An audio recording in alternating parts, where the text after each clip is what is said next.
Hello students, आप सबको फिर से मैं आज के क्लास में पोइट्री का लेसन 2 पढ़ाने जा रहा हूँ। आइए देखते हैं। लेसन 2 में आपका song of my self chapter का जो राइटर हैं वाल्ट व्हिटमैन हैं, और ये क्या अपने पोइट्री के माध्यम से संदेश देना चाहते हैं जानते हैं। हर एक एक लाइन ध्यान से सुनिए और लाइन बाय लाइन समझेंगे अपने बुक से, और वर्ड को समझ करने के बाद क्वेश्चन आंसर जो है आपको पहले से सेंड कर दिया गया है, फिर उसको आप ध्यान देंगे। I celebrate my self and Singh my self, यानी मैं खुद ही उत्सव मनाता हूँ, खुद ही गाता हूँ। ठीक है।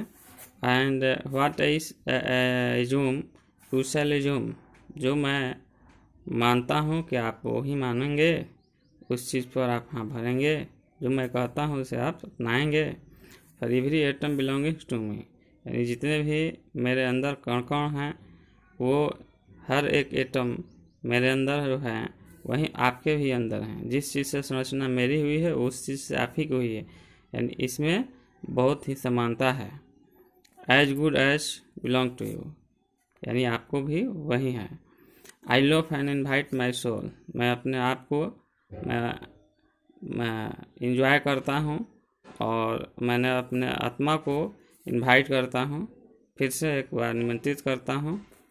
आई learn and love at my ease, और मैं इसे सीखता हूँ कैसे एंजॉय करना है। Observing spear of summer grass, जैसे इस गर्मियों में तपती हुई घास भी अपने आप से एंजॉय कर लेता है। ऑब्जर्विंग और my tongues every atom of my blood, और मेरे ही आवाज़ ये गीत गाते हैं और सुनाते हैं।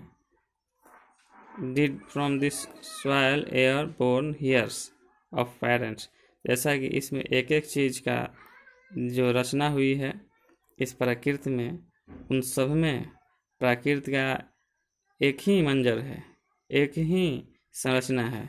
भले ही इन दोनों में बनावट के आधार पर डिफरेंट है, यानी उनकी संरचना एक ही है।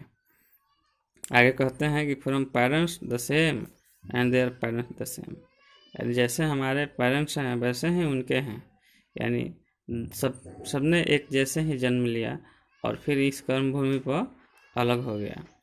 और फिर भी हमें इस संदेश को समझना है कि जो कुछ भी कहते हैं कि हर आदमी का ब्लड सेम होता है, ब्लड में अंतर नहीं होता है। ठीक है। हर आदमी में उसी तरह की संरचना होती है, भले ही वो ब्लड का जो आगे नेचुरल के बाद जो टेस्टिंग होता है OBC, इसकी मैं बात नहीं करता, यानी कभी वो नहीं कहते। जैसे रचना की बात करते हैं, सब में एक ही है। Hoping to cease not till death, यानी तब तक से हमें आशा है, धीरज है कि जब तक से मौत गले न लगा ले। और उस तरह से creates and school in events, उस आत्मा में पली हुई परमात्मा से मिलन वो बार बार होती है, यानी retrieving back while suffering at what they, तब तक से पुनः वापस आ जाती है जब तक से आप अपने आप को, इस आत्मा को परम ब्रह्म से विनती नहीं कर लेते। यानी मनुष्य का शरीर क्या है, नश्वर है, लेकिन आत्मा नश्वर नहीं होती है। यही दोनों में फर्क है। पुनः जो है फिर जो है एक शरीर त्यागने के बाद दूसरी शरीर की ओर वो प्रस्थान कर लेती है और नए वस्त्र फिर से पहन लेती है। कहते हैं कि आई हार्बर फॉर गुड और बैड्स, मैं इस चीज़ में निहित होता हूँ कि अच्छा है या बुरा है, ये इससे इस दुविधा में नहीं पड़ता हूँ। I permit to speak at every natures, मैं हर प्रकृति का एक चीज़ सुंदर मानता हूँ, सजीला मानता हूँ, और उतना ही जरूरी और आवश्यक मानता हूँ। ठीक है। इन सब में मैं भेद नहीं कर पाता हूँ।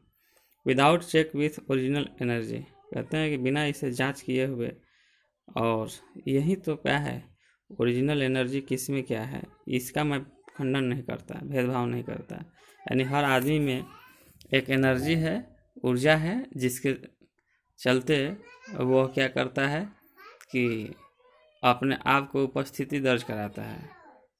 तो इस प्रकार से सॉन्ग ऑफ माई सेल्फ में कवि का यही संदेश है कि खुद ही खुश रहिए और खुद को गाइए, खुद ही सुनाइए। यानी सबसे ज़रूरी है अपने आप को कैसे खुश रखें। आज तमाम तरह की इस दुनिया में सब कुछ बदल चुका है, फिर भी अपने आप को खुश रखना है। यही इस कवि का संदेश है।